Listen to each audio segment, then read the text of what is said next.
Ok, bem-vindo ao podcast número 9 do emagrecerdevez.com.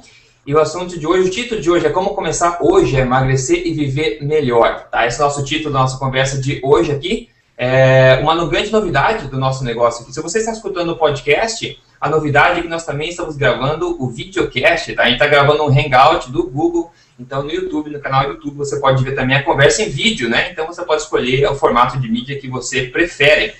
E outra coisa também que é super novidade, que dessa vez nós estamos em 4 pessoas nessa conversa, tá? Então a nossa conversa, que o podcast, o videocast, está crescendo muito e tem a presença ilustre aí do Dr. Souto, que você já conhece em outros episódios, e também da Poliana Freitas, nutricionista de Porto Alegre, que eu vou apresentar daqui a pouquinho, e o Josh e eu aqui, para a gente todo mundo conversar sobre um assunto que eu tenho certeza que é de interesse pessoal, que é essa questão da alimentação low carb, alimentação que inclui carboidratos de uma forma inteligente, enfim, e os benefícios de fazer isso, como se adaptar a fazer isso no dia a dia. E no final, a Poliana, inclusive, vai fornecer de graça para todo mundo uma receitinha para que você possa testar aí na sua casa já na próxima refeição.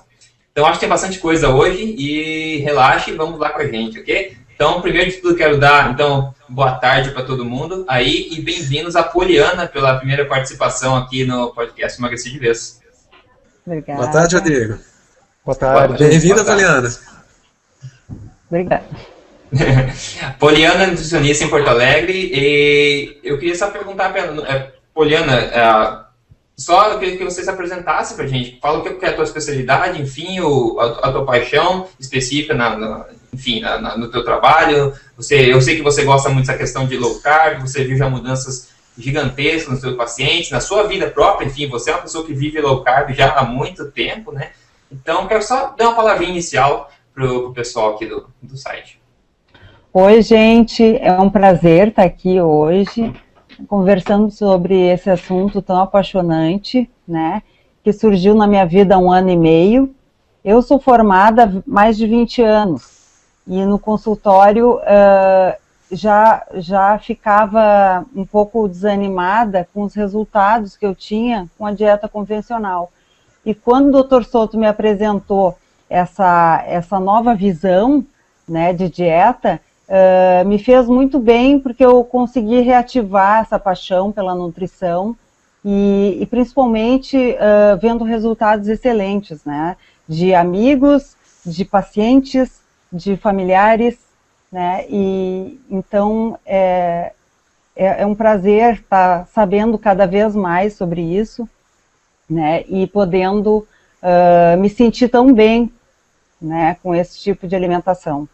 Eu fico muito honrado de ter a presença de vocês aqui, e eu quero dizer também que, na minha opinião, é um objetivo muito nobre o que a gente está, enfim, isso que a gente está fazendo, porque a gente está indo realmente contra a maré, está indo contra, tentando quebrar os grandes paradigmas que estão aí. Então tem muita coisa que a gente fala que acaba ofendendo ou não a opinião de muita gente, porque, enfim, é realmente oposto ao que a maioria das pessoas faz, é oposto ao que a maioria das pessoas recomenda, e é completamente oposto, normalmente, ao que os próprios governos recomendam, a questão da pirâmide alimentar, etc.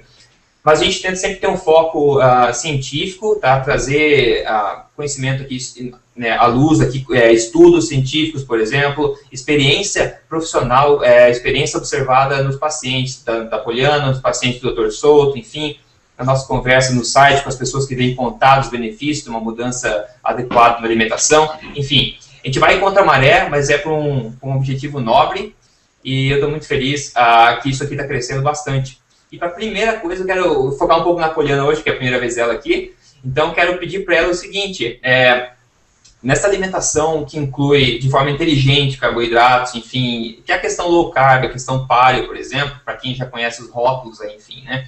Eu quero pedir para ela o que ela tem observado de benefícios meio que imediatos nos pacientes que ela recomenda, nessa tipo de alimentação, e também, se você puder compartilhar o que você notou na tua experiência própria, quando você começou a alterar a sua alimentação nesse sentido, se você puder compartilhar.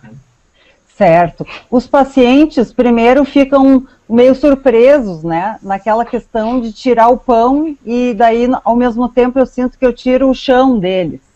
Então, mas logo vem o retorno, assim, é maravilhoso, porque a glicose baixa bastante, níveis de colesterol, bem-estar das pessoas, realmente é sempre surpreendente, né? Por mais que isso seja o meu dia a dia, sempre é surpreendente. Sim. Porque sempre tem algo de positivo, né?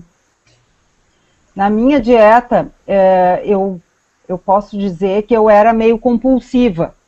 Eu tentava fazer uma semana muito organizada, mas um dia por semana eu enfiava o pé na jaca e me sentia muito mal, né? E aquilo me parecia uma coisa muito bizarra, porque eu trato com alimentação, é a minha profissão, e eu não conseguia me controlar. E isso me deixava muito triste, como uma fracassada, digamos assim. E essa alimentação me trouxe o equilíbrio nessa situação, porque, claro, não existe compulsão, não existe fome, né? Existe realmente um equilíbrio e uma felicidade, né, até. Com certeza, eu acho que os benefícios, né, realmente fazem... se falta motivação, acho que a motivação é resultado, né? Então, quando as pessoas começam a colocar em prática, elas começam a ver os resultados por ela mesma, e isso mesmo acaba sendo uma motivação contínua a seguir, né, nesse caminho, enfim, né? E eu gostei que você mencionou a questão da compulsão alimentar, que eu acho que cabe aqui, Dr. Souto, mencionar, ele recebeu um e-mail interessante de um leitor do site lá dele, que bom, relatou algumas coisas interessantes, que eu acho que cabe bem mencionar aqui na nossa conversa. Então, Dr. Souto, se você puder adicionar essa parte. Pois então, eu escrevi no blog um artigo sobre compulsão alimentar. Tá? E um artigo interessante que, na realidade, eu traduzi um artigo e coloquei mais algumas opiniões. Um artigo que mostrava que a compulsão alimentar tem muito em comum com a compulsão por outras drogas. Tá? E que, inclusive, um medicamento, que é a naloxona, que é um remédio que bloqueia os opioides, quer dizer, a heroína, esse tipo de coisa, esse mesmo remédio que é capaz de bloquear a heroína, é capaz de diminuir o consumo compulsivo de comida. E um dos artigos que eu pesquisei para escrever esse meu artigo comentava, inclusive, um negócio interessante, que ratos, eles desenvolvem compulsão alimentar quando eles são alimentados com a comida retirada da cafeteria do hospital onde o estudo foi feito. Ou seja, a comida que os seres humanos comem é capaz de provocar compulsão nos ratos. Mas a comida normal dos ratos não provoca compulsão alimentar dos ratos. Por isso que a gente não vê bichos obesos caminhando por aí, né? Os animais que comem os alimentos seus naturais, eles não têm a compulsão. Então o leitor leu esse artigo e me mandou um e-mail que eu achei interessante resumir para vocês aqui. Então é o Fábio, né? O Fábio diz assim: já postei aqui anteriormente há cerca de 2 meses, mas geralmente costumo permanecer como leitor assíduo dos posts, bem como dos comentários dos leitores. Tá? Então ele diz assim que ele acha que ainda não chegou num resultado tão expressivo. Depois eu vou ler o resultado para vocês, vocês me dizem se isso é expressivo ou não. Tá? Então ele diz assim, ele é paulista, de Santo André, na casa dos 30 anos, está com a esposa grávida e começou a se preocupar porque ele pesa 150 quilos e começou a se dar conta que nesse rumo talvez ele não pudesse ver o filho crescer. Tá? Então aí ele disse assim, que lendo o texto, ele se viu naquele texto como um comedor compulsivo. Tá? E a partir de maio do ano passado, então, para quem estiver assistindo isso aqui adiante, nós estamos em junho, ok? Então, a partir de maio, 2 meses atrás, ele começou a seguir os princípios de uma dieta low carb. Então, ele até disse aqui que criou um acrônimo FAMP, que é farinha, açúcar, massa e pães. Era o que ele resolveu tirar da dieta. Tá? Então, ele tinha problemas de estômago, o estômago melhorou. Tá? Ele resolveu parar de contar calorias, que é uma coisa que o Rodrigo sempre salienta, que não é o caminho. Tá? E aí ele disse assim que ele ainda evitava consumir muitas proteínas, porque ele achava que podia fazer mal, evitava comer gordura, porque ele achava que ia fazer mal, e ainda comia muitas frutas, especialmente muitas bananas. Aí ele foi procurar na internet, achou o blog, né? E aí diminuiu também o consumo excessivo de frutas, bananas, voltou a comer mais proteína, mais gordura saudável. Tá? E agora eu vou ler exatamente o que ele escreveu aqui. Li tudo mesmo. Adotei aquelas convicções e resolvi começar. Primeira semana de maio, fiz exames, estava tudo ok. Tá? Então, assim, não fiz exercícios, o corpo ainda não deixa. Então, estava com 150 quilos, né? Agora estou começando a nadar no clube e andar na piscina. Até que estou gostando. Como disse, ainda não me sinto à vontade para postar fotos, mas só a título de estímulo, meu peso ontem marcou 130 quilos na balança, ou seja, 20 quilos a menos. Tá? Como alguns queijos e embutidos. Sei que é errado, sou mais low carb do que paleo. Mas se Deus quiser, em breve corrijo isso e fico só na comida de verdade. Compulsão alimentar, nem sei mais o que é isso. Não raro, nesses 2 meses, vi minha mulher falando, você precisa comer alguma coisa, está muito tempo sem comer. Aí, quando bate a fome, como um belo omelete com alfaces ou uma carne com legumes e sigo a vida. Tá bom demais. Poliana, 20 quilos em 2 meses. 20 quilos em 2 meses é pouco? É maravilhoso. Absurdamente maravilhoso.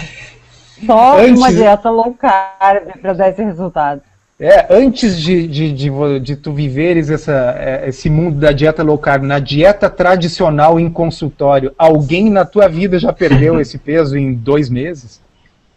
Não! Certo. 2 pontos legais que eu acho legal a gente tratar aqui, que uma coisa que o Dr. Souto tocou e outra coisa que eu quero perguntar para a Poliana. Gente, uma coisa é a contagem de calorias.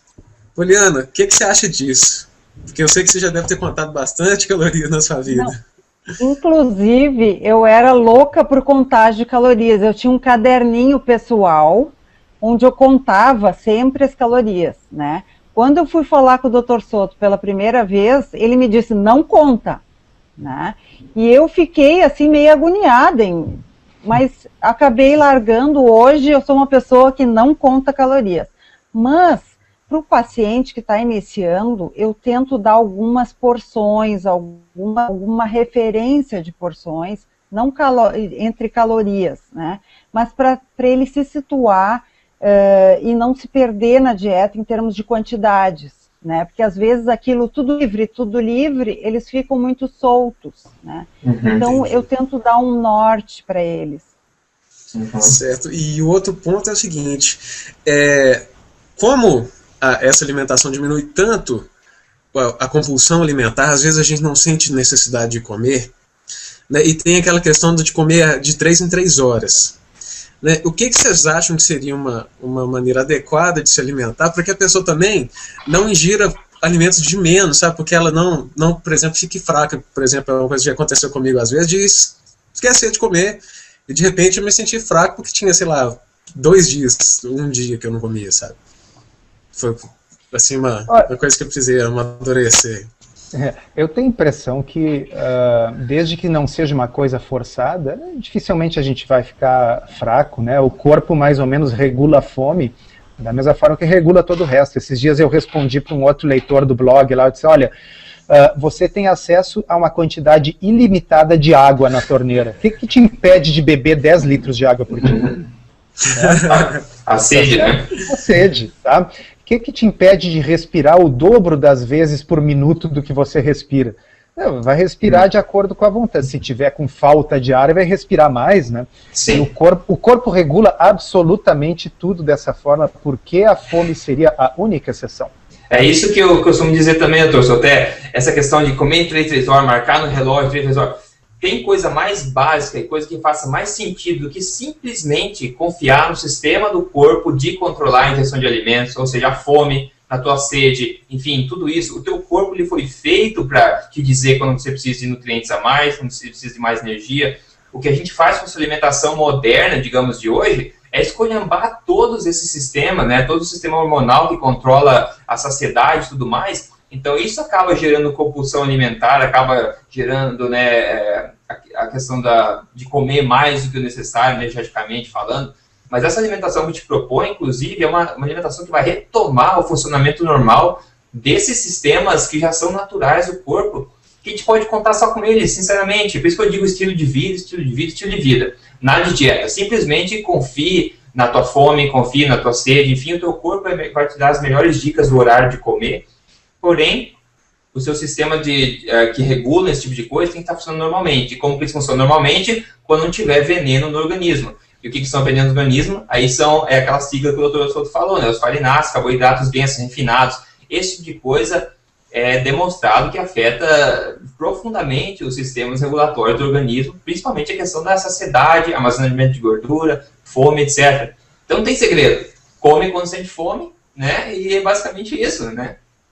Sim, é engraçado porque esse sistema do nosso corpo, quando ele está funcionando bem, ele é muito eficiente. Então, para uma pessoa que vem dessa compulsão, de repente ter essa liberdade, às vezes não sabe nem o que fazer com ela, né?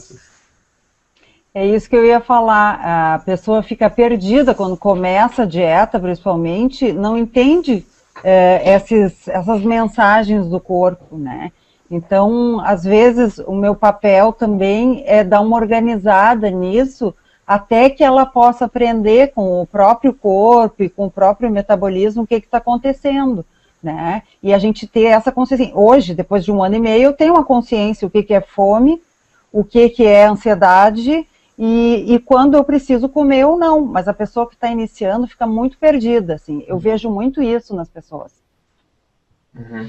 Eu acho que não é raro que no início, pessoa que começa a fazer uma dieta low carb e tem, vamos dizer, o ok para consumir aquelas comidas gostosas que ela achava que nunca ia poder comer, né? Comer uma carne, comer um frango com a pele, comer o abacate, porque tinham dito que tinha gordura e não podia. Então as pessoas às vezes se esbaldam num primeiro momento. Eu acho que está bem, eu acho que é aceitável, porque em questão de pouco tempo esses alimentos são tão saciantes que passa 1 ou 2 pessoas, a pessoa 1 ou 2 semanas, desculpa, a pessoa naturalmente passa a comer menos porque a fome regula para baixo. Sim. E entra bem na conversa aqui a questão do vício, literalmente falando, do vício que os carboidratos, a dependência que os carboidratos refinados, enfim, causam no cérebro. E eu sei que o Dr. Souto falou disso recentemente. Se você puder colaborar um pouco e só adicionar na conversa a questão, um pouco mais da ciência por trás disso, Dr. Souto, da questão do porquê e como acontece a dependência realmente neurológica, fisiológica, que os carboidratos refinados e densos acabam causando. Então tem 2 aspectos. Um deles diz respeito ao gosto doce. Tá? Então o gosto doce, seja ele açúcar e seja ele adoçantes. Então aqui vai um alerta, assim, eu acho que o adoçante ele pode ser uma arma útil num processo de transição para ir diminuindo a dependência do açúcar, da mesma forma que um adesivo de nicotina é útil para quem está tentando largar o cigarro, tá certo? O objetivo não é usar um adesivo de nicotina o resto da vida, é usá-lo por um tempo. Então, o gosto doce, ele ativa áreas do cérebro que são as mesmas áreas do prazer ativadas pelas drogas com potencial de abuso, seja o álcool, seja os opioides. Então, isso está bem demonstrado em artigos com ressonância magnética funcional, mostrando a ativação dessas áreas no cérebro, em artigos como esse que eu citei na postagem que eu escrevi recentemente, que medicações cujo uso é especificamente indicado para bloquear a dependência a drogas, conseguem bloquear, em parte, o consumo compulsivo de comida em algumas pessoas. Na natureza, nós não temos a presença de açúcar e gordura juntas. Isso é uma coisa muito interessante. Quando nós consumimos gordura animal, ela está junto com a proteína.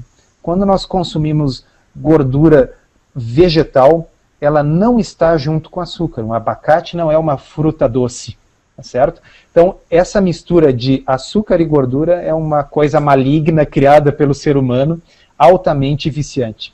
Dá uma palavrinha só: sorvete. Sorvete. Sonho recheado com doce de leite, ok?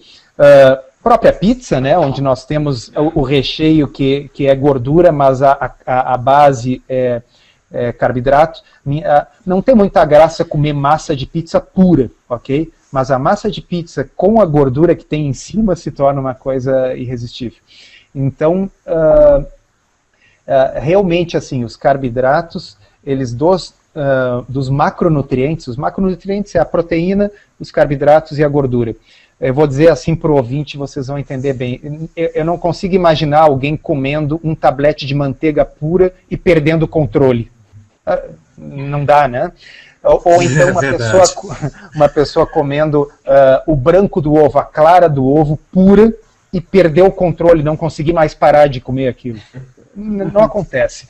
Agora, as outras coisas que eu citei, brigadeiro, 1000 folhas, sonho recheado com doce de leite, isso aí sim, as pessoas perdem o controle, comem até o limitante é a dor do estômago de tão cheio que tá. Tá certo?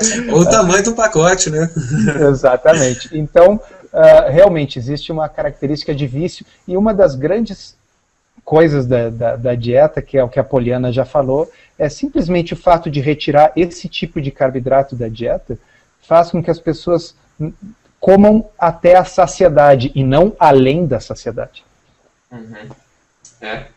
E estava comentando com a Poliana antes a questão também de as pessoas já terem um paladar já meio que viciado a gostos fortes, gostos, né, sabores doces. E eu posso dizer que eu também estive nessa situação. Eu sempre pedia quando morava em casa, que a sobremesa cada vez mais doce, porque nunca era doce o suficiente. A gente acaba mesmo perdendo a sensibilidade, né, dos sabores, enfim. E a Poliana estava falando, inclusive, que ela parou de comer doce há um bom tempo, ela me contou, enfim. E há pouco tempo atrás ela estava comendo coco ralado, né, um pouco de coco ralado, e notou como aquilo era tão doce, né, como aquilo era doce.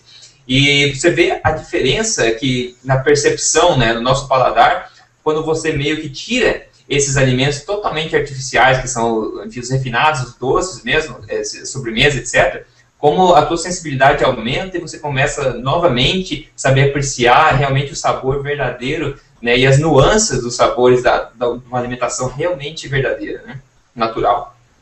O que o Dr. Soto falou, eu achei incrível, essa questão do adoçante realmente é a mesma coisa, sempre quer mais. Ele tem um pega-ratão aí, né? Eu acho que numa parte da dieta a gente tem que começar a fazer uma redução realmente do adoçante, assim como os refrigerantes dietéticos e tudo que são low carb, mas na verdade a ideia é reduzir e exterminar, né? Eu confesso para vocês, assim, na minha trajetória pessoal, a coisa mais difícil para mim foi me livrar da Coca Zero. De todos os vícios alimentares, a Coca Zero foi o mais difícil. Então, assim, mas em compensação, agora é uma liberdade, assim, e é incrível porque sempre que eu tenho sede, eu bebo água, simplesmente água. É uma coisa que eu não estava acostumado a beber, tá certo? Então, existe inclusive uma vantagem econômica. Deixa eu até mencionar isso, porque isso é uma coisa que pinta no blog às vezes. O pessoal diz assim, olha, essa dieta é cara. Eu tenho que comprar carne o tempo todo, eu tenho que comprar isso e aquilo. As pessoas esquecem, elas pensam no que elas vão gastar com os alimentos de boa qualidade que elas vão comprar, elas esquecem o que elas estão deixando de gastar com o lixo que elas compraram. Okay? Então, assim, na minha casa houve um momento em que um fardo de 8 garrafas de 2 litros de Coca-Cola Zero não durava uma semana. Ok? Então, assim, isso custa dinheiro, além das coisas químicas horríveis que a gente está botando no corpo, mas custa dinheiro. Tá? E os alimentos processados também custam, né? Tá? Então, e mesmo que houvesse um acréscimo de custo, esses dias eu também comentei para um outro leitor lá e acho interessante trazer aqui para vocês. Se a pessoa, vamos dizer, ganhasse num sorteio um carro caro, ok? Um carro aí de 200 mil reais. Tá? Essa pessoa... só um minutinho. Não, pode deixar. Essa pessoa colocaria no carro a gasolina de um posto de confiança, colocaria no carro talvez aquela gasolina premium que custa R$3 o litro. Né?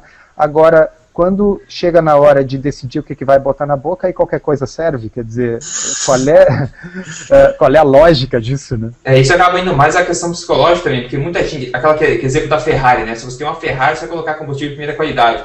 Só que tem muita gente que acaba achando que tem um Fusca, tá? Então a pessoa tem uma autoestima tão baixa que ela realmente não valoriza o corpo como se fosse uma Ferrari, mas sim um Fusca, e até acaba se punindo, né, com a compulsão alimentar, enfim, todos os problemas, o lado emocional da alimentação, que também é muito importante, né? Então tem os dois lados da moeda, né? O pior é que o marketing é muito forte, né? E os veículos de comunicação quase sempre estão dizendo que o bom mesmo é comer alimentos integrais, um pão integral e não sei o que mais. E as pessoas ficam completamente confundidas, né, com isso aí. Nem sabem o que é combustível bom. E não tem essa experiência de ter passado por isso e ver como faz bem para o corpo, né? Sim. A própria pirâmide alimentar que a gente sempre fala, né? Que você falou do governo sugerir, enfim, que a base da pirâmide seja de integrais, carboidratos, pães, etc., que é um absurdo e não tem fundamento nenhum científico. Um ponto legal, que essa alimentação que a gente optou por fazer é uma alimentação que exige um entendimento, né? Você tem que entender o que você está fazendo com o seu organismo. E isso vai muito contra o consumo rápido das coisas na mídia. Então eu não vejo uma tendência grande dessa alimentação se tornar o sucesso que ela é, que a gente comprova na prática, em ampla escala, porque as pessoas ainda não têm a cabeça de ter esse entendimento.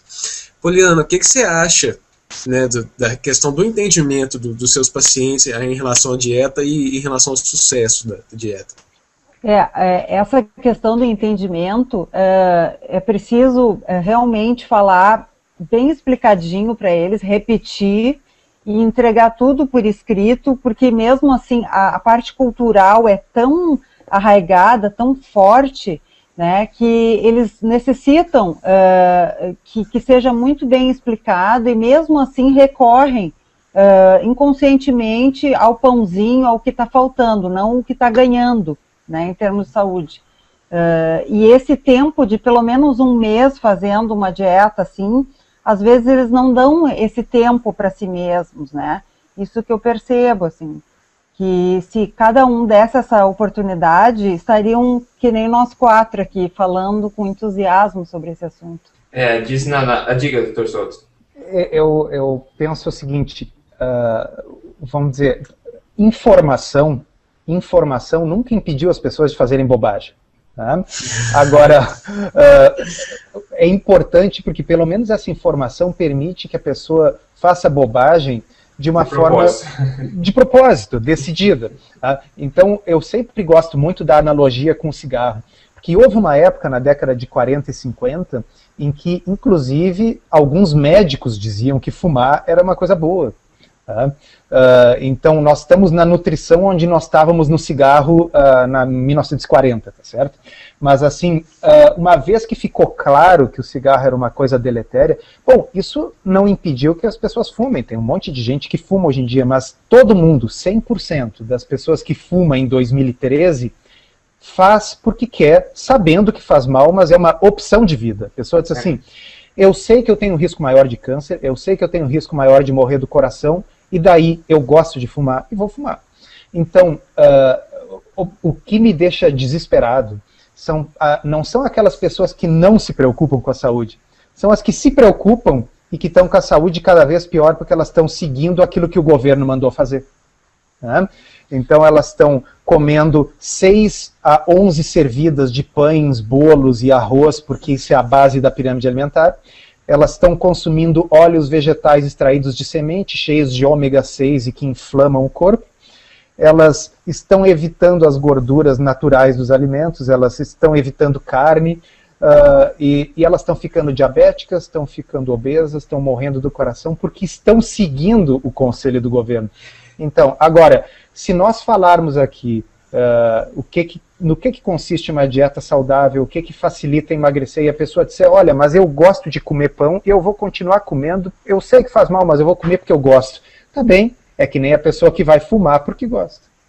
Sim, e era senso comum antigamente, né? Essa questão de saber que o pão e farináceos e carboidratos engordam. Isso era o senso comum antes do governo e as más interpretações de estudos e tendências e egos por aí começarem a poluir essa ideia, que hoje é totalmente oposto. Então, a questão da obesidade já foi solucionada nos anos 60, não foi, doutor Souto? Acho que foi.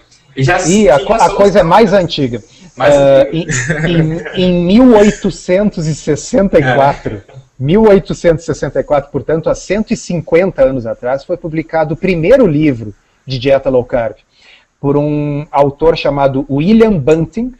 William Bunting era um sujeito de 1,65 m de altura e mais de 100 quilos.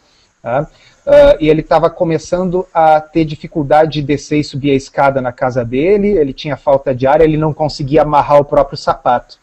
E aí ele foi num médico, que é um médico famoso para quem conhece a história da medicina, chamado William Harvey. Harvey foi o sujeito que descreveu a circulação, como nós conhecemos hoje, a circulação pulmonar, a circulação arterial sistêmica. Tá? Bom, e o Harvey prescreveu para ele uma dieta low carb. Tá? E o sujeito perdeu mais de 20 quilos, melhorou de tudo, ficou fascinado e escreveu um livro pequeno, e que vendeu o que para a época na Inglaterra era uma coisa muito grande, 10 mil cópias. Tá? Então, isso se tornou tão famoso que, se vocês olharem no dicionário, Bunting, em inglês, é sinônimo de dieta. Tá? Entrou na língua inglesa por causa desse evento no século XIX, dieta low carb. No final do século XIX já havia livros escritos por médicos que deixavam muito claro que o segredo para o emagrecimento era a retirada dos farináceos e do açúcar.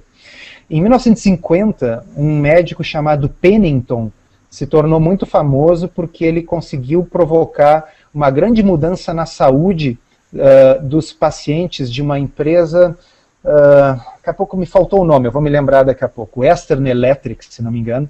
Então ele era médico dessa empresa e ele conseguiu produzir resultados de emagrecimento em grande quantidade de funcionários, basicamente sendo que eles comessem carne à vontade e vegetais e evitassem farináceos e açúcar. Quando o Dr. Atkins finalmente escreveu seu livro em 1972, nós já tínhamos mais de 100 anos de dieta low carb. Só que, o que aconteceu? Na década de 70, vieram os estudos mal feitos, com má ciência, sugerindo que o colesterol iria limitar e que a gordura aumentaria o colesterol. E aí o governo americano, os políticos se meteram na coisa. Olha que coisa, né? Quando os políticos se meteram na coisa que veio a bobagem. E aí publicaram a pirâmide alimentar e um texto dizendo que as pessoas tinham que cortar a gordura e o colesterol. E aí, 1977 é o início da epidemia de síndrome metabólica e obesidade. Quem duvidar, bota no Google, vê um gráfico de quando é que começou a epidemia de síndrome metabólica e obesidade. Foi quando se disse para as pessoas, não comam carne, não comam gordura, não comam ovos, comam grãos, farináceos, aveia, pão. Ali foi o início do desastre que nós estamos tentando humildemente aqui reverter.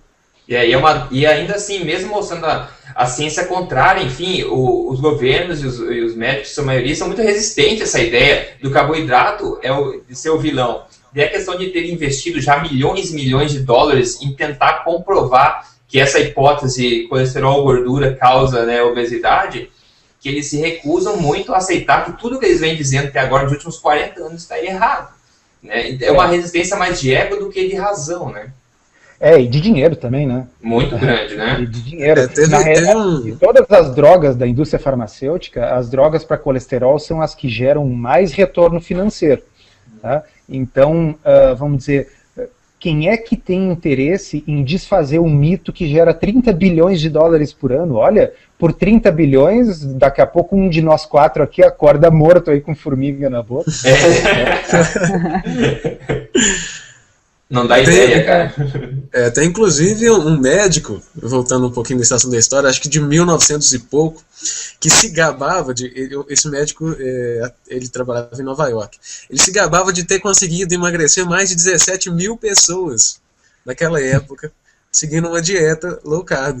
E outra coisa que eu tenho a impressão é que toda vez que o governo faz uma recomendação para diminuir a quantidade de gordura, a obesidade aumenta.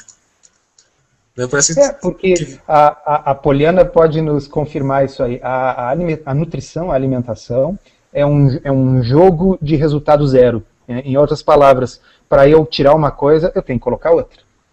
Né? É verdade. Então, se eu estou tirando a gordura e reduzindo a proteína, eu vou colocar o quê, cara pálido? Gordura, Algo fofo e doce. gordura.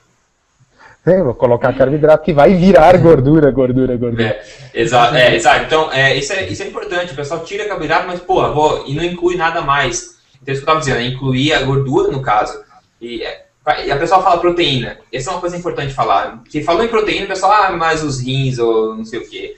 A gente já falou tantas vezes que a questão da uma alimentação baixa em carboidratos, ou inteligente em carboidratos, que eu prefiro dizer, não é uma alimentação alta em proteínas. Proteína é um negócio que você não vai comer demais, porque, enfim, é difícil de se comer proteína demais. E o Dr. Souto já falou sobre essa questão da proteína, enfim, mesmo em casos extremos de comer realmente demais, que essa questão dos rins é mais mito do que a realidade. Tá? Tem os casos onde o rim já está predisposto a problemas, enfim.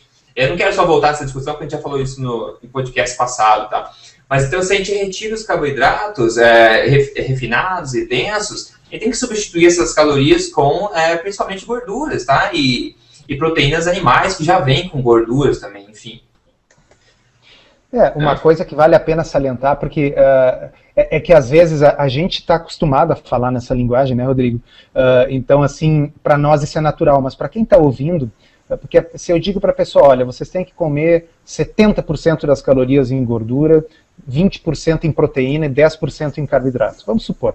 Tá? Aí a pessoa fica imaginando, sei lá, uma bola de gordura pura em cima do prato para fazer isso. Se nós pensarmos assim num filé com ovo, aquilo que aqui em Porto Alegre a gente chama de bife a cavalo. Tá? Isso. Então, filé com ovo é provavelmente 70% gordura. Como é que se explica isso? É que a gordura tem mais do que o dobro das calorias dos carboidratos e das proteínas. Então, esses dias eu dei um exemplo no blog, eu disse assim, imagina que nós peguemos uma batatinha frita de 1 grama e vamos mergulhar ela e fritar, tá? E que ela absorva 1 grama de gordura. Ela vai terminar, então, com 2 gramas, 1 grama de gordura e 1 grama de batata. Tá? 1 grama de batata tem 4 calorias, 1 grama de gordura tem 9. Tá? Então, isso significa que ela terá 70% de suas calorias em gordura. Uhum. Tá bem? Então, assim, um bife com ovo é 70% gordura em calorias. É que as pessoas tendem a pensar em peso, em volume, mas não é assim. A maior parte do volume de um bife é a água, tá certo? Tá? Quando a gente frita o bife, vai um pouco daquela água evapora. Né? Então, assim, um bife de 200 gramas não é 200 gramas de proteína. Tá bem? Quem quiser fazer a conta é mais ou menos assim, cada 30 gramas de carne dá em torno de 7 gramas de proteína. Tá bem? Então, só para deixar claro para as pessoas, ninguém aqui está dizendo que é para comer gordura pura, comer manteiga de colher, se bem que mal não faria, mas não é isso que nós estamos dizendo. Uma alimentação natural de coisas extraídas da natureza, naturalmente vai ter mais calorias de gordura do que de proteína, pelo simples fato de que a gordura é mais calórica. Sim, muito bem dito. E o perigo, cara, se as pessoas decidirem, enfim, começar a ingerir mais gorduras naturais, que, pelo amor de Deus, retirem os carboidratos refinados, tá? Que a combinação dos dois, como eu já disse, é muito perigosa, certo? Então, se você decidir aumentar as calorias, aumentar os alimentos com fontes de gorduras naturais, você abaixe, claro, elimine os refinados, farináceos, batatas e tudo mais, porque essa combinação é explosiva, tá? É explosiva para todos os órgãos do corpo, basicamente, né? A gente não pode esquecer que esse bife a cavalo tem que ser acompanhado com muitas verduras, né? O que já dá uma equilibrada aí nessa proporção, né? E o prato fica colorido e também o consumo de proteína não fica tão alto, né? Então isso é bem importante. Eu tenho dito para as pessoas comam de 3 a 4 xícaras de vegetais por dia, né? Para não ficar assim aquele rótulo de ovo e bacon na nossa dieta, né? Eu acho que isso aí tem que ficar bem entendido. Que os vegetais, além de nos fornecer as fibras e os nutrientes necessários, ainda equilibra essa parte da falta desse carboidrato extra que a gente está retirando, né? E a mensagem que é da mensagem é, se for comer um bife a cavalo, por exemplo, que eu acho que é extremamente saudável, tá? Eu comeria todo dia, eu adoro, eu acho sensacional para a saúde, enfim. Mas a mensagem é que você não inclua batata frita, ou não inclua um pão francês junto, não inclua um arroz, massa. Aquela montanha de arroz que o pessoal costuma comer, esse vai ser o problema. essa gordura, essa alimentação vai cair na tua corrente sanguínea, o teu corpo vai ter que se livrar daquele monte de glicose no sangue oriunda do arroz, do pão, etc. E vai ser uma cadeia de coisa ruim que vai acontecer. Então, se você tem uma refeição rica em gorduras naturais, abaixe o consumo de carboidratos refinados, densos, simples, etc, etc. Rodrigo, acho que eu tenho curiosidade de saber, assim, da experiência da Poliana com os pacientes dela. A gente podia tocar nesse assunto agora, o que você acha? Sim. Poliana, assim, como é que é o seu dia a dia, como é que é a eficácia da dieta com o pessoal? Ou o tamanho do olho deles quando você menciona, né? Quando você menciona, tira pão, qual que é o tamanho do olho que eles abrem?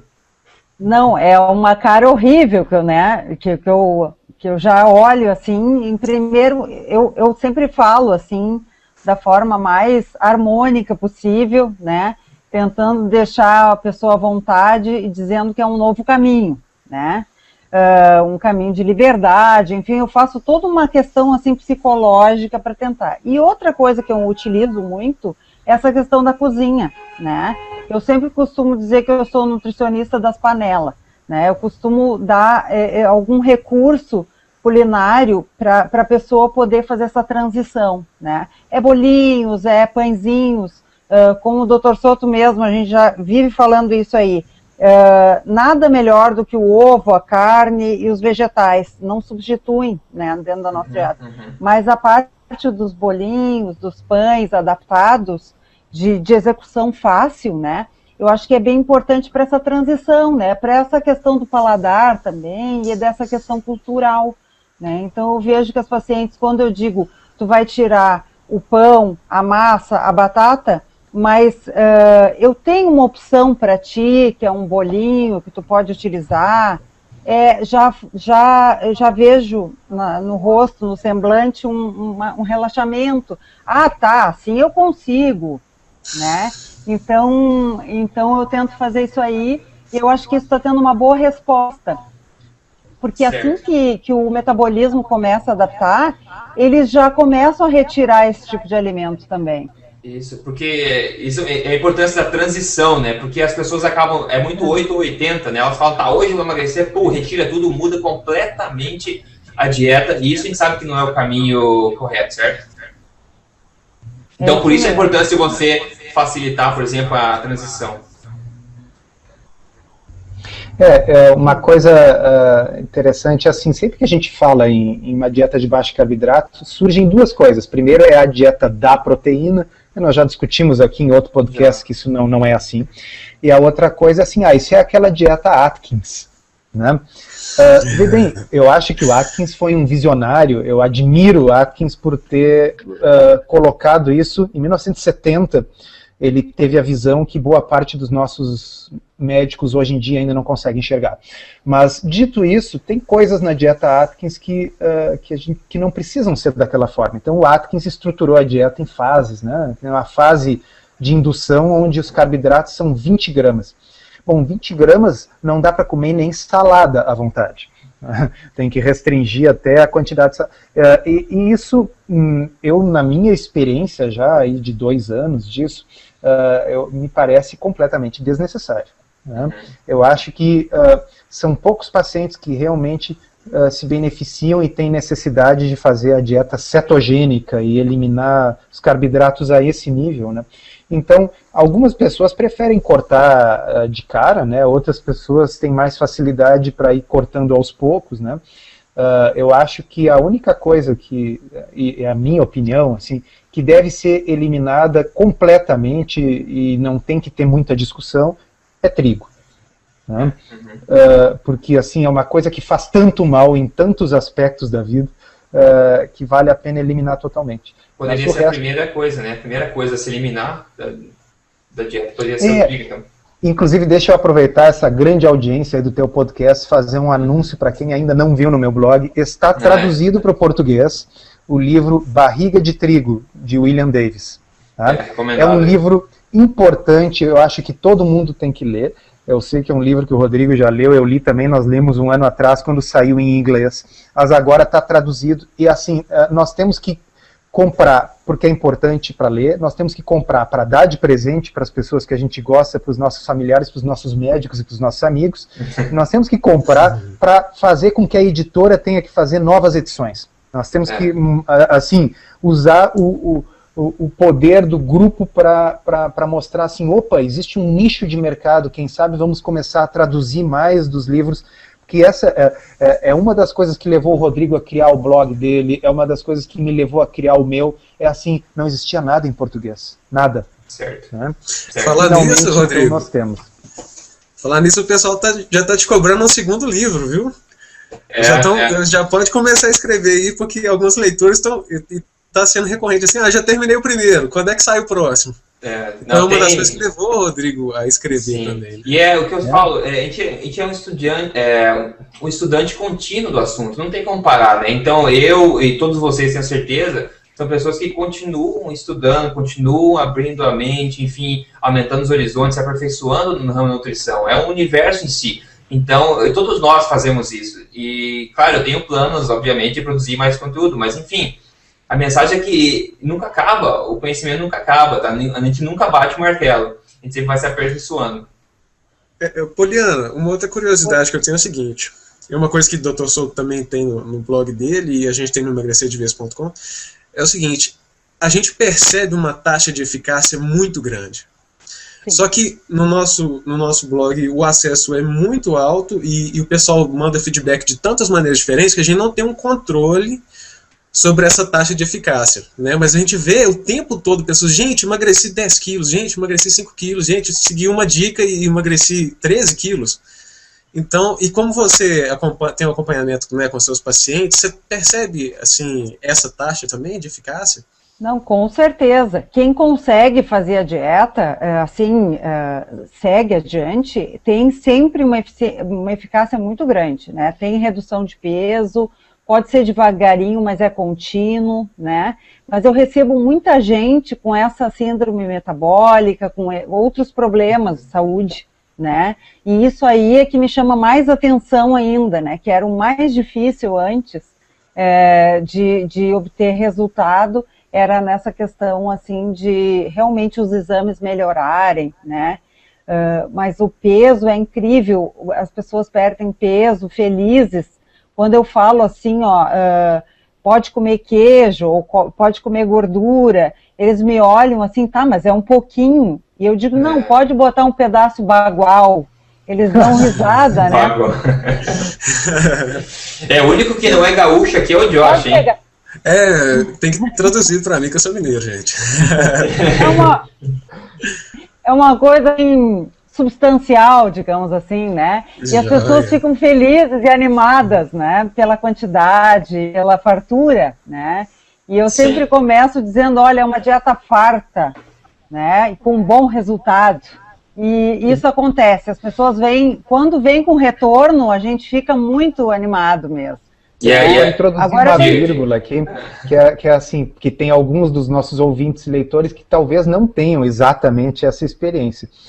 Então, assim, existem algumas pessoas que têm o que eu chamo de uma resistência metabólica.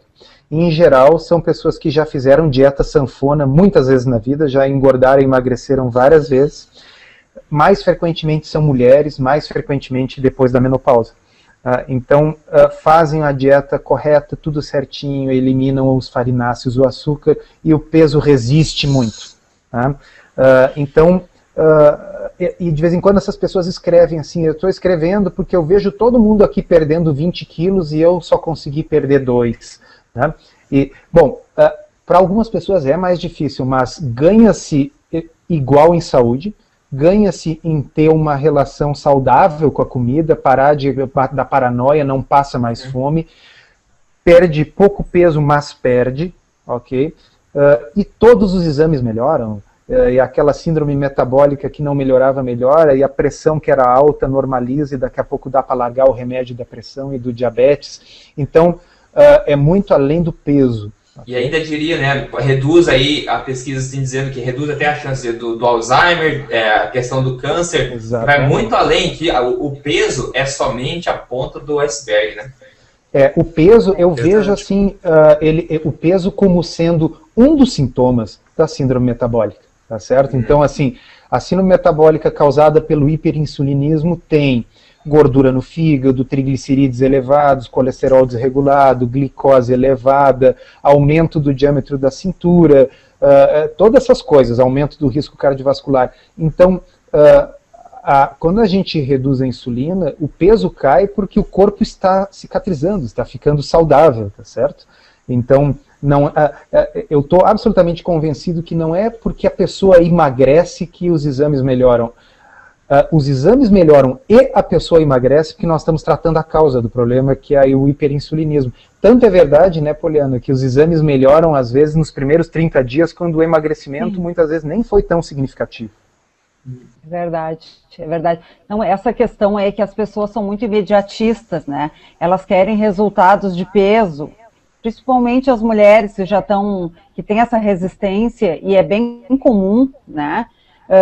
Tem que dar muito mais tempo para esse metabolismo se organizar, né, se adaptar para ter um resultado. Não é no primeiro mês, às vezes, não é no segundo mês, né, demora, às vezes, um pouquinho, mas o bem-estar continua sendo muito importante nessa dieta. Né?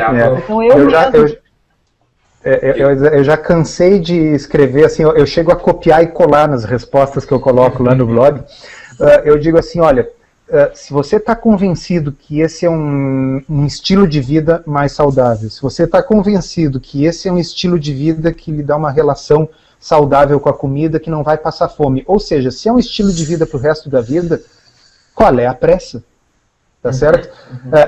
Tem um concurso de beleza daqui a 6 meses, por isso que tem que perder muito rápido. É aquele trauma das dietas, né? Toda dieta promete tanto peso em tantos dias, então a pessoa já entra nessa nossa mudança da proposta esperando um prazo, esperando um resultado, quanto que eu posso esperar perder, mas não, né? A palavra-chave é estilo de vida, o que você mencionou. E essas dietas outras, elas são dietas insustentáveis no longo prazo, baseadas na fome e na criação de um déficit calórico artificial por fome. Okay? Então, realmente a pessoa tem pressa do resultado, que ela não vai aguentar por muito mais tempo aquilo ali.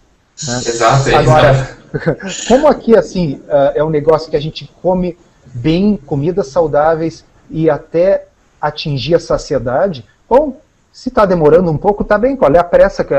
Vai fazer o quê? Vai voltar a comer aquilo que te deixou desse jeito? Não. Eu voltei, estou comendo um outro estilo de vida, mais gostoso, mais saudável, sem fome.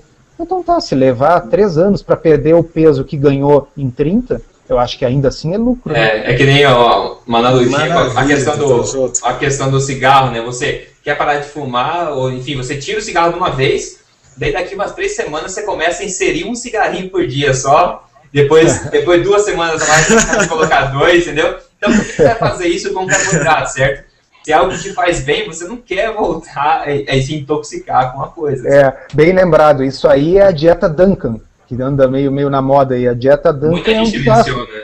Muita gente menciona.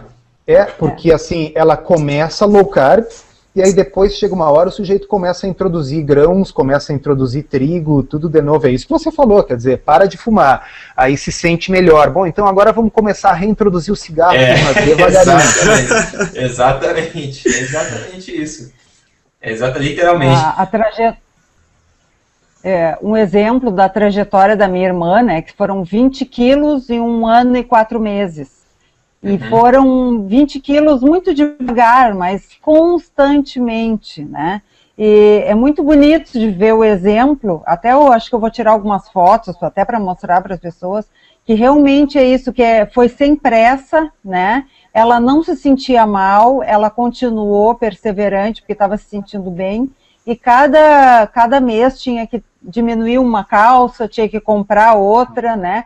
Então, mas foi 1 ano e 4 meses, não foi de um mês para o outro, né? E é um resultado permanente, né? Claro, e as mulheres querem coisas muito rápidas, né? Para botar no próxima festa, o vestido, tal, né? Então, coisas muito imediatas. E é um estilo de vida, né, que a gente propõe. Com certeza. É interessante até você pensar que até para engordar, por exemplo, eu tive um ganho insidioso de peso. Em 2 anos eu ganhei 20 quilos. Mas foram 2 anos para ganhar os 20 quilos, né? Então, se eu levasse os mesmos 2 anos para voltar ao normal, ainda seria um resultado aceitável. né? Tem um blogueiro, tem um rapaz jovem de 21 anos, um americano, ele escreve muito bem. E o sujeito fez e documentou no blog dele. Depois eu te passo, Rodrigo, para você botar nos comentários aí por escrito do podcast. Mas ele fez o seguinte, ele disse, olha, eu vou fazer uma dieta, é um cara magro, naturalmente magro, mas ele disse assim, se a conta das calorias está correta, que cada 3.500 calorias é meio quilo de gordura, eu vou comer 5.000 calorias todos os dias por 21 dias, diz ele. Mas tem um detalhe, essas 5.000 calorias vão ser de gordura e proteína. Tá? Então o cara comeu 5.000 calorias todos os dias por 21 dias, e ao final dos 21 dias ele tinha ganhado 1,3 kg. Ele deveria ter ganho muito mais se a conta das calorias de fato fosse verdade. E ele estava se forçando, né? Sim, se forçando. Ele disse que ele chegava a ficar nauseado de tanto que ele comia. Por 5.000 calorias, pessoal, não é fácil, especialmente em comida de verdade. Se fosse pizza também.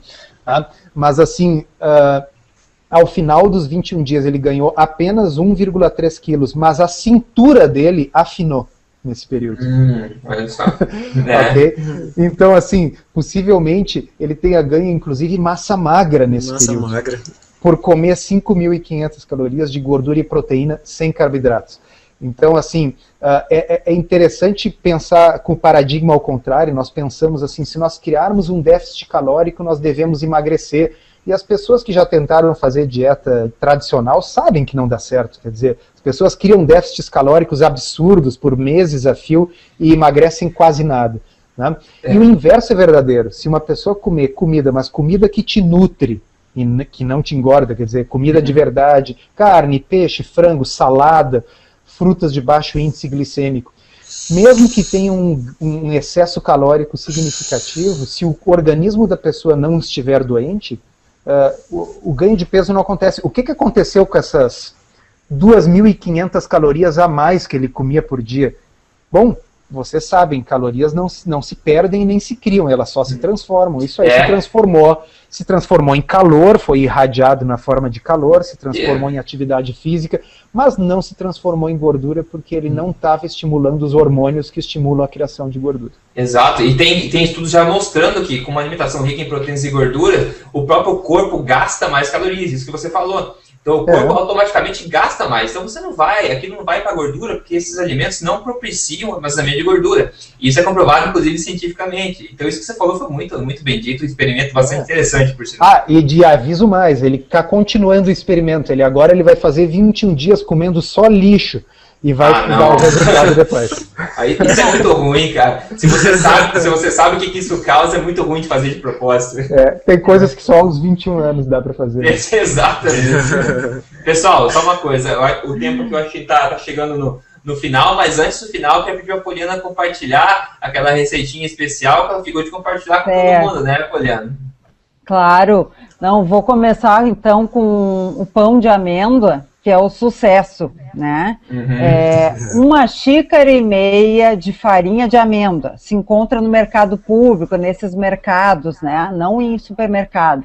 4 ovos, 4 colheres de leite de coco, 1 colher de fermento para bolo, 1 colherzinha de chá, mistura tudo, unta um pirex pequeno e coloca 5 minutos no micro-ondas.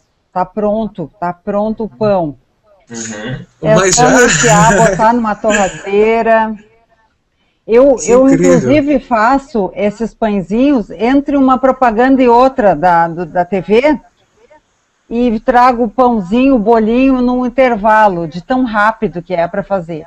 E essa receita dá para evoluir para uma massa de pizza, tá? Que é a mesma coisa, só que tu coloca num forno convencional depois, com o recheio que quiser. E também ela pode ser a versão doce, claro, colocando adoçante, né? Então, eu vou desdobrando as receitas e elas vão se multiplicando. Isso você tem visto que ajuda bastante na questão da transição, certo, das pessoas? Transição é muito importante. Eu mesma como eventualmente esses bolinhos, né? Quando dá muita vontade, algo assim mais premium, né? Não costumo comer todo dia, né? Então, para as pessoas que estão acostumadas com aquele efeito psicológico, inclusive de comer pão, etc., poderia ser uma coisa que pode ajudar aí na transição, né? Com certeza. Inclusive para as pessoas que têm dificuldade, né, Poli, de fazer um lanche, porque assim, é difícil acreditar para quem não está acostumado, mas a necessidade de lanches desaparece com o tempo em quem faz Isso esse tipo de verdade, muito verdade. Eu, assim, para falar a verdade para vocês, eu estava em cirurgia hoje a manhã inteira. Eu comi um café da manhã com ovos às 7h30 da manhã. Agora são 2h30 da tarde, eu não comi nada ainda desde as 7h30 da manhã e está começando a me dar uma fome, ok?